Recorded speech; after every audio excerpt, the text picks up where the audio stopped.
વાવથરા જિલ્લાની દિયોદર તાલુકા પંચાયતની અંદર રાજકીય ડ્રામા છે શાંત થવાનું નામ નથી લેતો।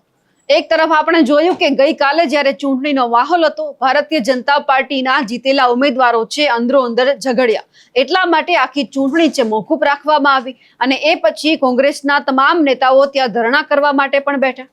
પણ આ બધાની વચ્ચે જ્યારે આવતીકાલે ચૂંટણી યોજાય તે પહેલા જ ફરી એક વખત કોંગ્રેસના તમામ જીતેલા ઉમેદવારોને અજ્ઞાત સ્થળે લઈ જવામાં આવ્યા છે।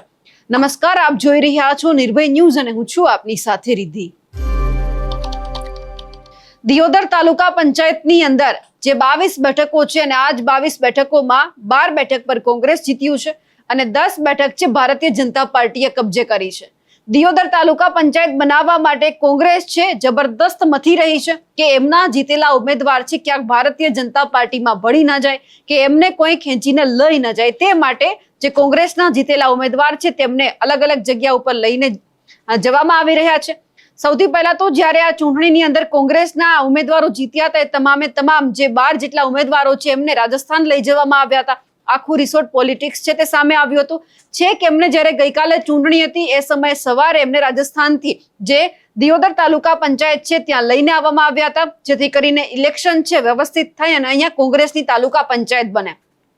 પણ જ્યારે ચૂંટણી યોજાય એ પહેલા જ ભારતીય જનતા પાર્ટીના જે જીતેલા સદસ્ય છે અંદરો અંદર ઝઘડો કરવા લાગ્યા અને તેમાંથી એક મહિલા સદસ્ય છે તે બહાર નીકળી ગયા। એટલા માટે પ્રાંત અધિકારી એવું કહ્યું કે તાલુકા વિકાસ અધિકારી પણ સાથે બેઠા હતા, બધા લોકોએ એવું નક્કી કર્યું કે હવે ચૂંટણી આપણે નથી કરવી, આવતા 1-2 દિવસ પછી કરીશું। પણ આ બધાની વચ્ચે જ્યારે પ્રાંત અધિકારી બહાર નીકળે અને આખી વાતની જાણ છે કોંગ્રેસને થાય એ પહેલા જ ગેનીબેન ઠાકોર છે, ગુલાબસિંહ રાજપૂત છે, ઠાકરસિંહ રબારી, શિવા ભુરિયા, બધા જ લોકો જે તાલુકા પંચાયતની કચેરી છે ત્યાં ભેગા થઈ ગયા હતા, જબરદસ્ત હોબાળો કર્યો હતો। પ્રાંત અધિકારી સાથે પણ માથાકૂટ થઈ હતી અને એ જ પછી પ્રાંત અધિકારી છે એમણે કોંગ્રેસના 10 જેટલા કાર્યકર્તાની નામજોગ ફરિયાદ છે તે પોલીસ સ્ટેશનમાં કરી હતી। બીજું 60 થી 70 જે લોકોનું ટોળું છે ત્યાં ધસી આવ્યું હતું, તેમની સામે પણ ફરિયાદ કરવામાં આવી હતી।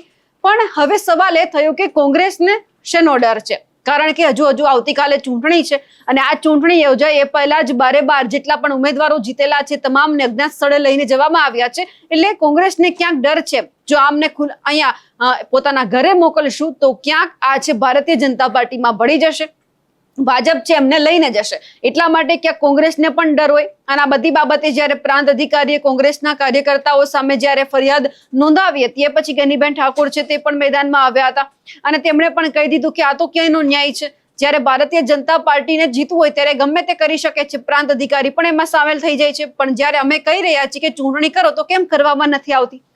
બીજી બાજુ તાલુકા પંચાયતની કચેરીમાં લગભગ સાંજના 6 વાગ્યા પછી 144 કલમ છે તે પણ લાગુ કરી દેવામાં આવશે, એટલે કે કોઈ જ ટોળું અહીંયા ભેગું ન થઈ શકે તે માટે પણ પાબંદી રાખવામાં આવી છે।